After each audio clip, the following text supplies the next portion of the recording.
When one thinks about the zombie apocalypse, the most obvious threat is being either eaten alive or at least being bitten and turning. Probably the second is the idea of running out of supplies, food, water, and those things that keep you safe, like ammunition or fuel.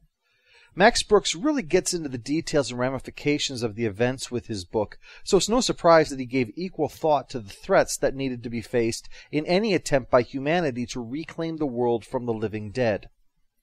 First and most obvious were the zombies themselves.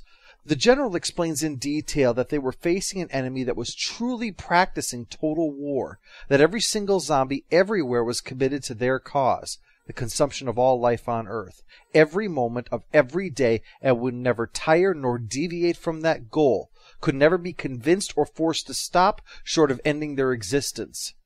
The estimate was that the continental U.S. alone held 200 million of them.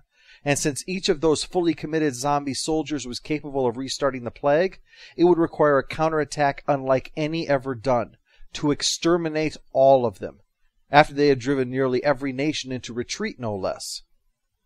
The first offensive was outside of Hope, New Mexico, the Battle of Hope as it was called, intended to be a full battle test of their new weapons, training, and battle doctrine. The new weapon was the standard infantry rifle, SIR for short, with a new kind of ammo that exploded inside the zombie's head without scattering gray matter everywhere. They went back to old-world fighting styles, one person in front firing, another behind them to take their place when they needed to reload, and someone was around to deliver them more clips when necessary, and a rhythmic firing pattern of one shot every full second. When the sound of battle would draw in more zombies, they followed the example of General Raj Singh, the one who had set off those charges on the mountain pass. Before that, he had ordered his men to employ the modern equivalent of a pike square when he was facing off a horde of zombies coming from every side. Except he was using guns instead, and he attacked the zombies in that way until all the ammunition ran out. This technique worked well and would prove the standard means of dealing with zombie hordes, provided you had the ammunition. This technique contrasts strongly with a detailed description of the Battle of Yonkers. Yonkers was about high technology, which backfired by being ineffective at the specific means of destroying a zombie, and by allowing the quick spread of panic throughout the ranks, not to mention a lack of ammunition. Again, that's always a big problem. At Hope, it was all about low tech, a rifle which was versatile but simple, and a new bullet certainly, but in the end still just a bullet. Nothing complicated except how they were manufactured, and loaded into the backs of trucks to ensure that there would never be another problem of running out of bullets. The new uniforms had a bite-proof layer incorporated into it should they wind up in close quarters combat with a zombie. So to understand, it's not that technology was shunned because of what happened. Rather, it was being adapted in order to make things simple. The Chinese officers from the submarines said that all you need to do is take a group of people, give them matching uniforms and a weapon of some kind, just a little bit of training, and you have an army. The new American army was like that, set up to give each of these individuals technology that was easy to master, an army drawn from previously untrained civilians in a lot of cases. The continued influence of this independent spirit in a way. Each individual is given the tools and talent, as the head of D-Stress had described it, to fight the enemy. The old slogan of an army of one seems apt. Yet they were also part of a cohesive unit. The teamwork was what allowed Hope to be an overwhelming victory. But zombies weren't the only threat. They were seen to not only eat people, but anything they could get their hands on. Mention is made during the run through the wilderness by that pilot that she spotted the skeleton of an enormous alligator, somehow overwhelmed by zombies and eaten alive by them. So that which survived had to be lucky, smart, or fast, and luck usually runs out. Because of that, animals were adapting to this new threat. Dogs went feral and began hunting in packs, much like zombies themselves.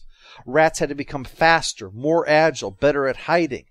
But when they managed to do that, then their numbers skyrocketed, so the cats which fed upon them had to become even faster and meaner, which meant that they were even more dangerous. Our soldier viewpoint character has a scar on his face where such a cat had attacked him. But animals weren't the only thing that went feral, remember. Children did too. Those who had survived in isolation, combining the danger of feral animals with human cunning, but not the human understanding of what they were dealing with. After so much time in isolation, they perceived any human-shaped object as a threat, because that's what it had always been up until then. And at that point, they couldn't be talked down. Language was a useless trait for them once the army rolled in. They had to be tranquilized or, sadly, killed if they were threatening the lives of others. Then there were Quislings, which took ferals a step further. They were people who went into shock over zombies, were so incapable of handling the idea of them that their minds broke and they acted like zombies themselves. They would move like them and hunt like them. They seemed no different than zombies to humans, but the Shaun of the Dead trick doesn't work for them. Zombies would attack and eat Quislings. Quislings led to a lot of early confusion because of this. They're likely the reason why word spread that phalanx worked as an anti-zombie vaccine, because a person who was bitten by a Quisling wouldn't die. It also led to the perceptions that zombies would fight each other, when in reality, the zombies were just attacking Quislings. But some people were neither feral nor Quislings. They were just out there surviving.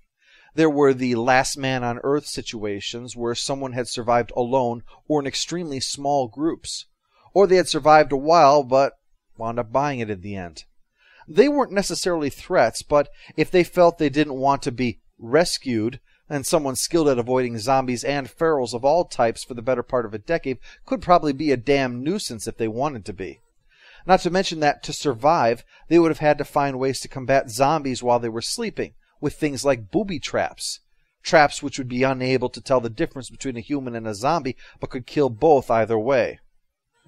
Some had areas so large that they had the means to say, "No, we're not going to be rescued," when the army showed up. They were considered secessionists. There had been some in the western safe zone, likely Montana, because that is well known for being a haven for anti-government groups. But those east of the Rockies presented a bit of a quandary. Their saying was, "We didn't leave America, America left us." If the U.S. government abandoned them, what gave the government the right to demand that they were still on American soil? Because it used to be theirs? I'm sure the American Indians would love that one, although they could probably also tell you what happens when the U.S. government claims that you're on their land. But it's an interesting question to consider, especially when so many of the places were overrun by zombies in the end. If South Dakota had seceded and you waited 5 years before showing up to say, "Nuh-uh," do you really have the right to do that while they've been turning the place into a functioning mini-nation? It's not exactly clear-cut. Disease is another issue that isn't often thought about, on the large scale I mean.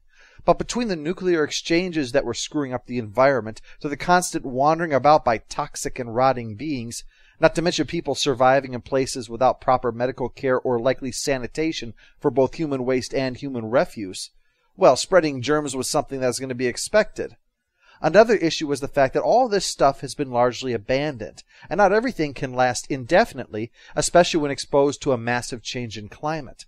Buildings would collapse at unexpected moments, and the littlest things could set them off.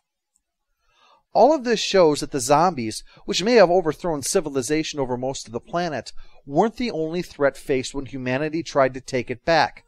And it shows us what happens when you take away civilization, what that's holding back. Because when it's gone, all this stuff comes rushing in. It's civilization that keeps dogs and cats from becoming crazed killing machines. It's what keeps children from becoming wild animals.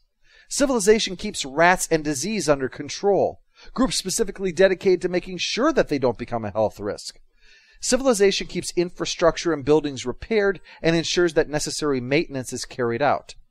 Civilization is what stops some from going mad and others from setting up anarchic kingdoms where the only law is what's backed up by a bullet. And one of the most fundamental pillars of civilization is cooperation. You don't have to give up individuality. Just recognize the need for everyone to do their part in keeping things going. In the final part, the humans win the war, and a look back in Victory.